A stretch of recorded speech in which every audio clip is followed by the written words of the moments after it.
whatever is a negative defeat, வாழ்க்கையில தோத்து போயிருப்ப, பணம் நஷ்டமா இருக்கும், பொருள் நஷ்டமா இருக்கும், உன்னை விரும்புவார் யாருமே இல்லாம இருப்பாங்க, உன்னை கிண்டல் பண்றவனா இருப்பாங்க, உன்னை ஒதுக்குறவனா இருப்பாங்க.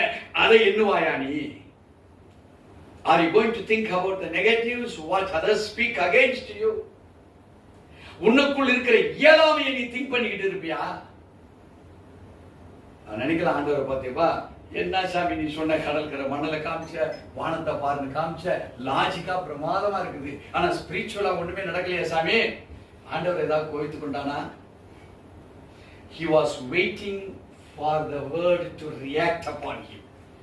வார்த்தை, சொல்லப்பட்ட வார்த்தை தன் மீது கிரியை செய்யும் வரைக்கு அவன் வெயிட் பண்ணி கொண்டுதான்.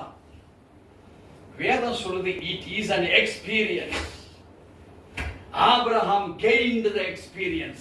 இந்த ஊர்ல இருந்து அந்த தேசத்திலிருந்து வெளியே வந்து 24 ஆண்டுகளும் he was gaining the experience. ஒரு நாள் 2 நாள் 24 ஆண்டுகள் அந்த எக்ஸ்பீரியன்ஸை கெயின் பண்ணி பார்த்தா என்ன நடக்குது, ஏது நடக்குது. சோ உனக்கு ஒரு டார்ச்சர், உனக்கு ஒரு பிரச்சனை, உனக்கு ஒரு போராட்டம், டேக் as an experience.